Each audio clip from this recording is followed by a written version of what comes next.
আপনি যদি মুত্তাকি হন, আল্লাহ বলেন দুনিয়াও তার সম্মান, আখিরাতেও তার সম্মান। আখিরাতে কেমন করে সম্মান হবে?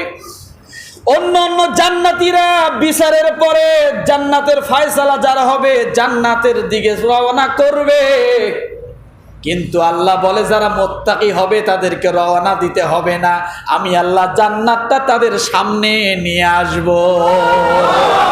ওয়া উজলিফাতিল জান্নাতু গায়রা বাঈদ ওয়া উজলিফাতিল জান্নাতু লিল মুত্তাকিনা গায়রা বাঈদ ওয়া উজলিফাতিল জান্নাতু লিল মুত্তাকিন। আল্লাহ বলেন মুত্তাকি যারা হবে তাদেরকে পায়ে হেঁটে জান্নাতে যাওয়া লাগবে না, আমি আল্লাহ তাদের সম্মানের খাতিরে তাদের সামনে আমি আল্লাহ জান্নাত উপস্থিত করে দিব। সূরা কফ আয়াত নম্বর 31। ও মুসলমান, আল্লাহর দিকে আপনি যদি অভিমুখী হন আর আল্লাহর জন্য যদি আপনি কান্দেন, আপনি যদি রাতের বেলা একটু ওঠেন আর কান্দেন, আল্লাহর সাথে আপনার সম্পর্কটা কেমন হবে গভীর খেয়াল করেন। হাফসি গোলাম হযরতে বেলাল রাদিয়াল্লাহু তাআলা আনহু অনেক গরিব মানুষ, নিতান্ত গরিব মানুষ, বাপ হারা, মা হারা, সমস্ত আত্মীয় স্বজন হারা, নিতান্ত গরিব মানুষ, মানুষের বাড়ি রাখাল ছিল। আফ্রিকার জঙ্গলের মানুষ। হযরতে বেলাল রাদিয়াল্লাহু তাআলা আনহুকে বণিকরা বিক্রি করে দিল আরবের দেশে। আরবের দেশে যখন বণিকরা বিক্রি করে দিল, হযরতে বেলালকে যখন কিনে নিয়ে আসলো, নাম হলো উমাইয়া। কি বলেন? আরো জোরে বলেন। হযরতে বেলাল রাদিয়াল্লাহু তাআলা আনহু তাকে যখন উমাইয়া কিনে নিয়ে আসলো, আসার পরে যখন হযরতে বেলাল মানুষের কানে কানে শুনতে পেল মুহাম্মদ নামে একজন নবী আসবে, মুহাম্মদ নামে একজন নবী হবে, তার গুণ কীর্তন শুনেছে মানুষের মুখে, হযরতে বেলাল রাদিয়াল্লাহু তাআলা আনহু মুহাম্মদ নামটা শোনার সঙ্গে সঙ্গে মনের মধ্যে কে যেন একটা ধাক্কা দেয়। ও বেলাল, এই মুহাম্মদের সঙ্গে তুমি যদি বন্ধু করতে পারো, এই মুহাম্মদকে তুমি যদি বন্ধু বানাইতে পারো, এই মুহাম্মদের আল্লাহকে তুমি যদি বন্ধু বানাইতে পারো, তোমার দুনিয়াও শান্তি, আখিরাতেও শান্তি। আমার ভাইরা, মুহাম্মদুর রাসূলুল্লাহ সাল্লাল্লাহু আলাইহি ওয়াসাল্লাম নামটা মানুষের মুখে মুখে শোনে, সেখান থেকে ঈমান গ্রহণ করে নিল। উমাইয়ার বিভিন্ন রাখালগিরি করে, ছাগল চড়ায়, বকরি চড়ায়, ক্ষেত খামারে পানি দেয়। হযরতে বেলাল রাদিয়াল্লাহু তাআলা আনহু একদিন বেগুন খেতে পানি দেয়, বিভিন্ন গাছগাছড়ার মধ্যে পানি দেয়, আর ওই মুহাম্মদ বন্ধুর সঙ্গে সাক্ষাৎ করতে চায়। আর মুহাম্মদের সঙ্গে যার বন্ধু আল্লাহ, তার সঙ্গে হযরতে বেলালের কেমন জানি কানেকশন হয়ে গেছে। গাছে পানি দেয়, বিভিন্ন ক্ষেত খামারে পানি দেয়, আর হাত হাত বলে একটা চিৎকার দেয়, ডাক দিয়ে বলে, আহাদ আমার সঙ্গে একটু দেখা দাও।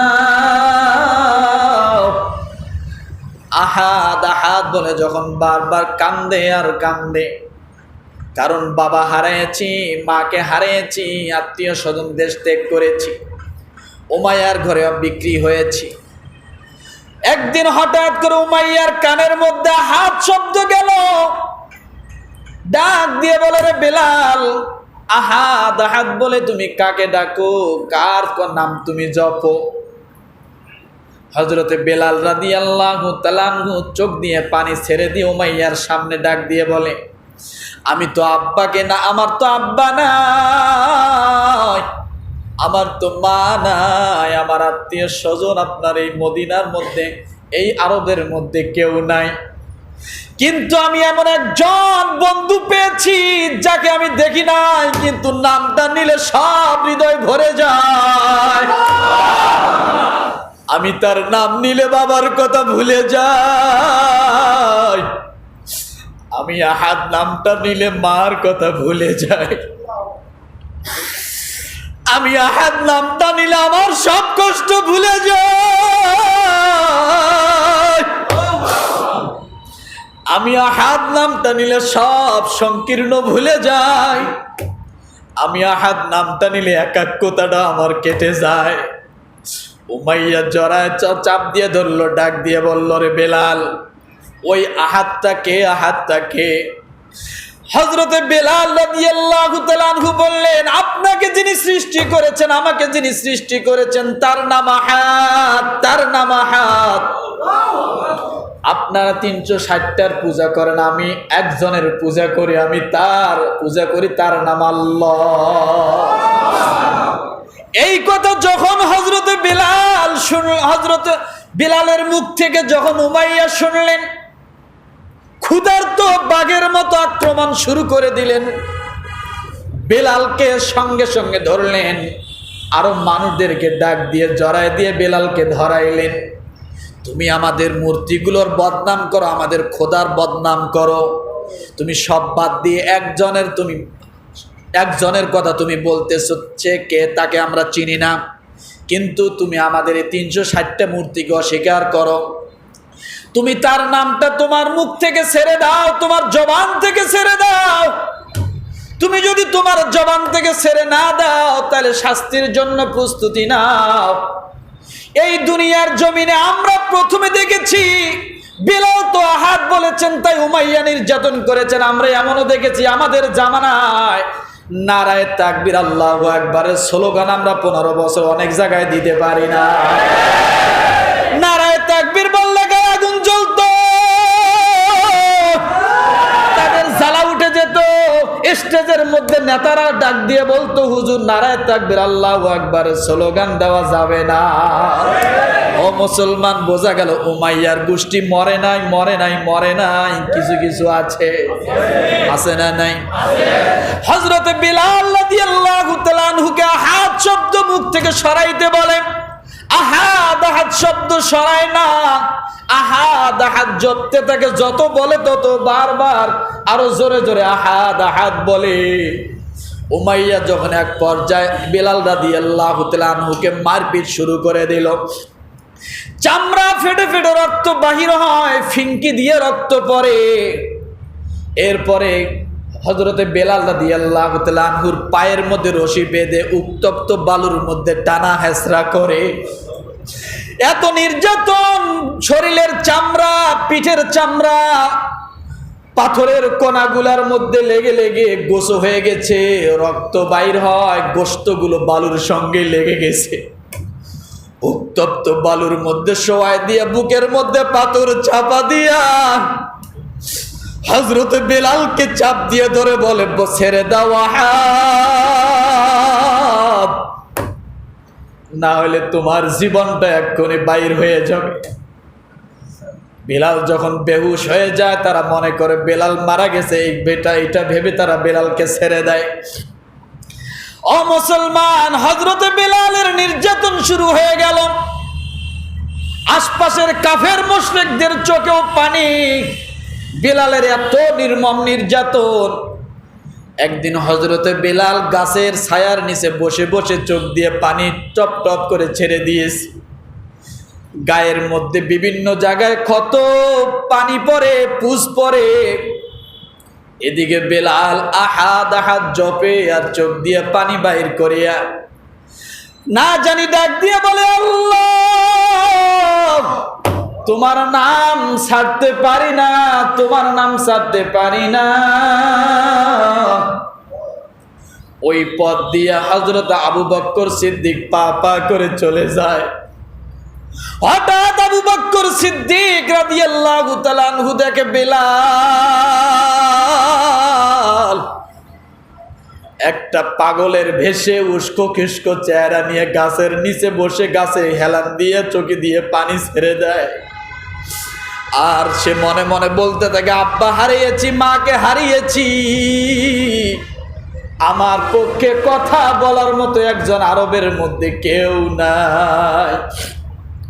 হযরত আবু বকর সিদ্দিক রাদিয়াল্লাহু তাআলা আনহু ডাক দিয়ে বলে, বেলাল, তোমার এই অবস্থা কেন? কি হয়েছে তোমার? এবার আবু বকর সিদ্দিক রাদিয়াল্লাহু তাআলা আনহুকে দেখে বেলাল ভয় পেয়ে গেল। মনের কথাটা বেলাল বলতে পারছে না। আবু বকর সিদ্দিক রাদিয়াল্লাহু তাআলা আনহু বারবার ডাক দিয়ে বলে, বেলাল, কি জন্য এত নির্যাতন, কি জন্য এত মার, কি জন্য এত কষ্ট, একটু খুলে বলো। বেলাল চিন্তা করলো, কথাটা যদি খুলে বলি তাহলে আবার এও নাকি আমাকে মায়ের দৌড় শুরু করে। ডাক দিয়ে বলে, ভাই, আমি আপনাকে বলতে পারি না, কিন্তু আমি এমন একজন আল্লাহকে আল্লাহ বলে মানি, যিনি আমার মালিক, যিনি আমাকে সৃষ্টি করেছেন, আমি তাকে ছাড়া আর কাউকে চিনি না। এই কথা যখন বলেছেন, আবু বকর সিদ্দিক রাদিয়াল্লাহু তাআলা আনহু আশ্চর্য হয়ে গেল। তুমি কি তাহলে ঈমান এনেছো? বেলাল চিৎকার দিয়ে ডাক দিয়ে বলে, ভাই, শুধু ঈমান আনি নাই, ঈমান আনতে যায়া পিঠের চামড়া খসে ফেলেছি, ঈমান আনতে যায়া শরীরের রক্ত ঝরাইয়াছি, ঈমান আনতে যায়া জীবন শেষ করে দিয়েছি, কিন্তু আমি এই কাফের উমাইয়ার কাছ থেকে আমি কোনোভাবে নিস্তার পাচ্ছি না। হযরতে আবু বকর সিদ্দিক রাদিয়াল্লাহু তাআলা আনহু উমাইয়ার কাছে গেলেন। উমাইয়া, তুমি এই বেলালকে আমার হাতে দিয়ে দাও। তখনও বেলালের হাতে হাত করা পড়া। বেলালকে আমার হাতে দিয়ে দাও, এর বিনিময়ে তুমি যা চাও আমি তোমাকে সব দিব। উমাইয়া বলে, না, কোনোতেই সম্ভব না, আমার বাড়ির কাজ কে করবে? হযরত আবু বকর সিদ্দিক রাদিয়াল্লাহু তাআলা আনহু ডাক দিয়ে বলেন, আমার কাছে তোমার দলের একজন লোক আছে, আমি তাকেও দিয়ে দেই, আর যা চাও সব দিয়ে দেই, তারপরও তুমি বেলালকে আমাকে দিয়ে দাও। উমাইয়া কোনোভাবে রাজি হয়েছে। এদিকে হযরতে বেলাল রাদিয়াল্লাহু তাআলা আনহু একটা চিৎকার দিয়া আল্লাহকে ডাক দিয়ে বলে, মালিক, যে কোনো শর্তেই হোক উমাইয়া তো তার থেকে আমাকে ছেড়ে দেওয়ার রাজি হয়েছে, কিন্তু আল্লাহ, আমি উমাইয়ার কাছ থেকে ছাড় পেতে চাই, কিন্তু আমি তোমাকে ছাড়তে চাই না। আবু বকর সিদ্দিক রাদিয়াল্লাহু তাআলা আনহু বিলাল রাদিয়াল্লাহু তাআলা আনহুকে নিয়ে আল্লাহর নবীর সামনে হাত বাঁধা অবস্থায় যখন নিয়ে আসছে, আল্লাহর নবী বেলালের দিকে তাকাইয়া দেখে এটা একটা উস্কো খুস্কো চেহারাওয়ালা একজন মানুষ, হাত কেন বাঁধা? আবু বকর সিদ্দিক রাদিয়াল্লাহু তাআলা আনহু বললেন, ইয়া রাসূলুল্লাহ, আমি বেলালের হাত বাঁধা অবস্থায় আনছো, শরীরের দিকে একটু তাকান। আল্লাহর নবী যখন শরীরের দিকে তাকাইলেন, রাসূল শরীরের মধ্যে, চোখের মধ্যে পানি রাখতে পারলেন না। আল্লাহর নবী নিজেই তাকে শুশ্রা করলেন, গোসলের ব্যবস্থা করলেন, সবকিছু তার জন্য চিকিৎসার ব্যবস্থা করে দিলেন। তখন থেকে হযরতে বেলাল আল্লাহর নবীর দরবারে থাকে। আল্লাহর নবীর সঙ্গে তার কি সম্পর্ক? ও মুসলমান, মদিনা থেকে যখন মক্কা চলে গেল, ইসলাম যখন বিজয় লাভ করলো, ওই কাবার দিকে যখন চলে গেল, মদিনার মসজিদের মধ্যে বিলালকে মুয়াজ্জিনের দায়িত্ব দিলেন কে? কথা বলেন। যে মসজিদের ইমাম রাহমাতাল লিল আলামিন নবী, ওই ইমাম সাহেবের মুয়াজ্জিন হলো বেলাল। কত দামি দামি সাহাবে আবু বকর, উমর, উসমান, আলী ছিল, কিন্তু মুয়াজ্জিন হতে পারে না। আল্লাহর দিক থেকে যখন রহমত নাজিল হয়, সর্বপ্রথম ইমামের মাথার উপরে অর্পণ হয়, ইমামের মাথার থেকে মুয়াজ্জিনের ঘাড়ে চলে যায়, তারপরে মুসল্লিদের কাছে বন্টন হয়। আল্লাহর নবীর উপর রহমত নাজিল হয়, তারপরে বেলালের ঘাড়ে চলে যায়। ও মুসলমান, আল্লাহর নবীর সাহাবী মুয়াজ্জিন হয়ে গেলেন, আযান দেওয়া শুরু করে দিলেন। কিন্তু মদিনা থেকে যখন মক্কা বিজয়ের জন্য যখন চলে গেল, মক্কা স্বাধীন হয়ে গেল, ইসলামী রাষ্ট্রে পরিণত হলো। মক্কায় যাওয়ার পরে আল্লাহর নবী ডাক দিয়ে বলে, উমর, এই মক্কার ঘরটা তুমি খোলো। মক্কার ঘরটা যখন খোলা হলো, বলল সব মূর্তিগুলো ভেঙে ফেলো। সমস্ত মূর্তিগুলো যখন ভেঙে ফেলা হলো, আল্লাহর নবী বলেন, জমজমের পানি দিয়ে কাবা ঘরের ভিতরটা পরিষ্কার করে দাও। কাবা ঘর পরিষ্কার হয়ে গেল, একবারে পবিত্র হয়ে গেল। আল্লাহর নবী ডাক দিয়ে বলেন, ও আমার সাহাবীরা, আজকের এই মুহূর্তের যে আযান, এই আযান হবে স্বাধীনতা ঘোষণার আযান, ইসলামী রাষ্ট্র ঘোষণার আযান, মক্কা বিজয়ের হবে আযান। অন্য দিনের আযানের মতো আজকের এই মুহূর্তের আযান এক হবে না। এই আযানের মর্যাদা থাকবে সব সময় আলাদা, কথা ঠিক কিনা? আল্লাহর নবী ডাক দিয়ে বলেন, সাহাবীরা বলো, বিজয়ের আযান কে দিবে? বিজয়ের আযান কে দিবে? কে দিবে? কে দিবে? বিজয়ের ঘোষণা আযানের মাধ্যমে হবে। এই ঘোষণা কে দিবে? এক সাহাবী ডাক দিয়ে বলেন, ইয়া রাসূলুল্লাহ, আমরা কয়েকজন মিলে পরামর্শে একমত হয়েছি, আজকে বিজয়ের আযান দিবে আবু বকর। কে দিবে? যিনি প্রথম সাহাবী, যিনি বড় সাহাবী, তিনি দিবেন আযান। আবার কি কয়েকজন সাহাবী পরামর্শ করে আল্লাহর নবীর কাছে বললেন, ইয়া রাসূলুল্লাহ, আজকের আযান দিবে হযরত উমর। কে দিবেন? হযরত উমর, কারণ উমরের ইসলামের জন্য অনেক অবদান। আল্লাহর নবী নামাজ প্রকাশ্য পড়তে পারতো না। হযরত উমর রাদিয়াল্লাহু তাআলা আনহু ডাক দিয়ে বলেন, নবীজি, আমি উমর আজকে মুসল্লি হয়ে দাঁড়ালাম, আপনি নামাজ স্পষ্ট করে পড়ান, আর লুকাচুরি করে কোনো নামাজ পড়াবেন না, আমি উমর বেঁচে থাকা অবস্থায়। কত বড় উমর!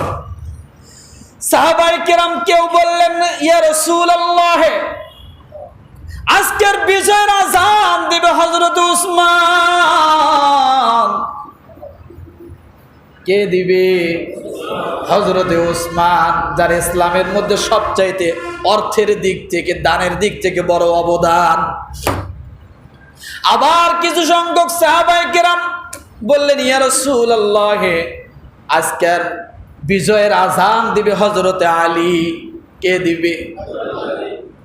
সাহাবায়ে কেরামের কথাগুলো যখন রাসূল শুনলেন, আবু বকরের নাম আসলো, এরপরে নাম আসলো হযরত উমরের, হযরত উসমান, হযরত আলী, আরো কিছু সাহাবীর নাম আসলো। আল্লাহর নবী মাথা নিচু করে দিলেন, কার নাম প্রকাশ করবেন কিছুই বুঝতে পারলেন না। সঙ্গে সঙ্গে জিবরিল আমিন চলে আসলো নবীজির সামনে, ডাক দিয়ে বলি, ইয়া রাসূলুল্লাহ, সাহাবীদের মত নিলেন, কিন্তু আপনি আল্লাহর মতটাকে একটু নিবেন না।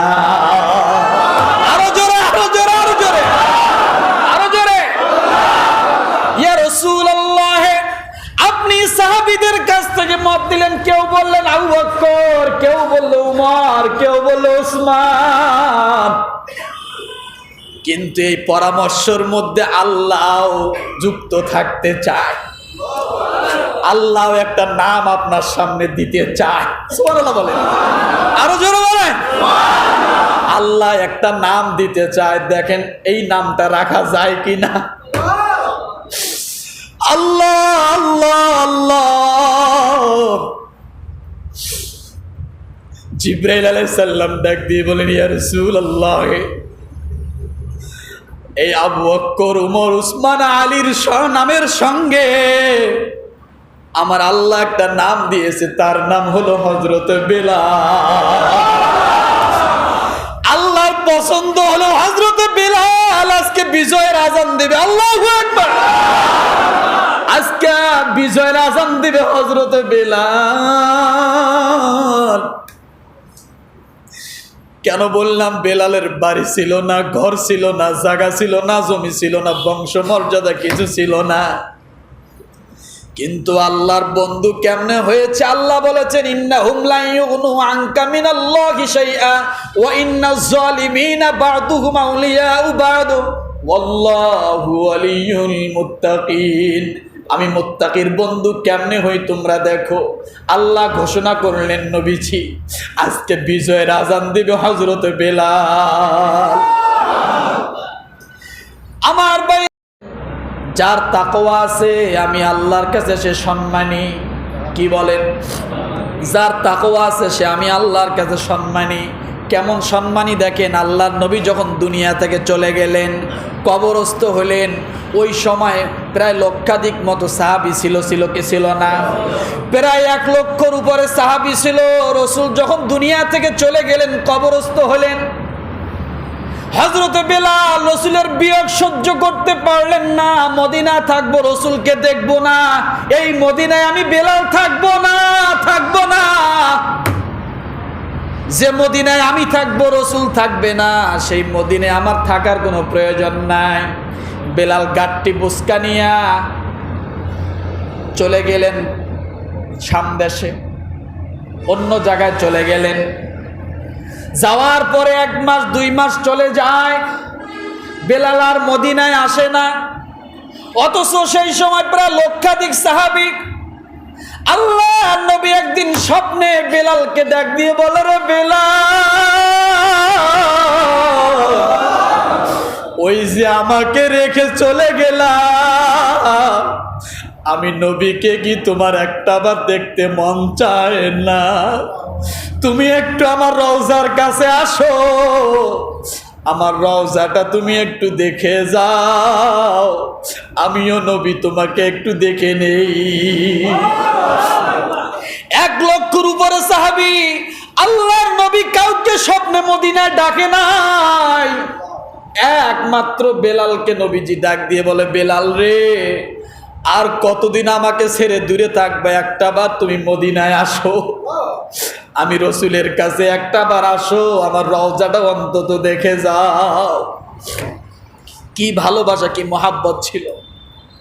ও মুসলমান, কেন এমন হলো? কি করে হলো? আল্লাহ বলেছেন, ইন্না আকরামাকুম ইনদাল্লাহি আতকাকুম। বেলাল ছিল মুত্তাকি। কি ছিল বলেন? আরো জোরে বলেন। বেলাল ছিল মুত্তাকি, যার কারণে আমার আল্লাহ বেলালের সম্মান এত বাড়ায়া দিয়েছেন। আমরা কি মুত্তাকি হতে চাই? জোরে বলেন, মুত্তাকি হতে চাই। এই যে প্রায় 40টা গুণ দিলাম, এই 40টা গুণ আপনারা একটু স্মরণ করার চেষ্টা করবেন। আপনি যদি মুত্তাকি হন, আল্লাহ বলেন দুনিয়াও তার সম্মান, আখিরাতেও তার সম্মান। আখিরাতে কেমন করে সম্মান হবে?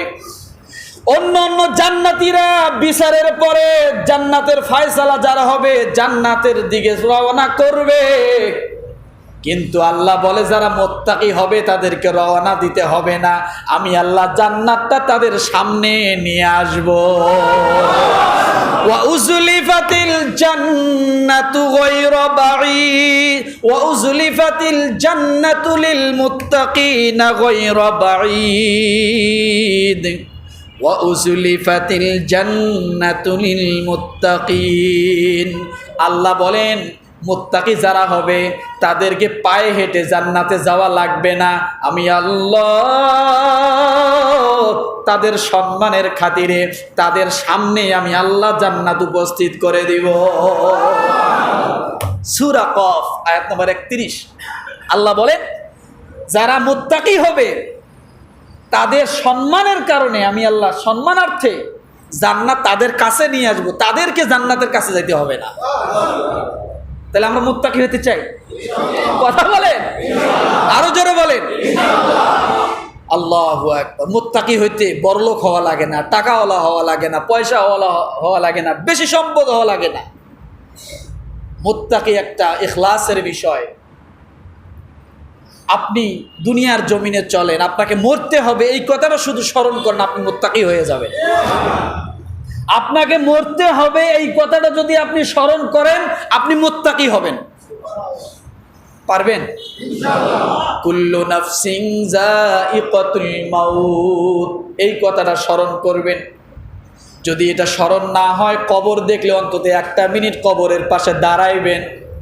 কিছুই বলতে পারেন না, শুধু দাঁড়াইবেন, সূরা ফাতিহা সূরা ইখলাস পড়বেন, আর একটাবার ভাববেন এই কবর আমার জন্য একদিন খোলা হবে। কথা ঠিক কিনা? ও মুসলমান, বলি মুসলমান, কবরে মানুষ যাওয়ার আগে, লাশ যাওয়ার আগে যায় বাস। কি যায়? কবরে লাশের আগে কি? বাস। আপনি কবরে যান নাই, কিন্তু কবরের মধ্যে বাস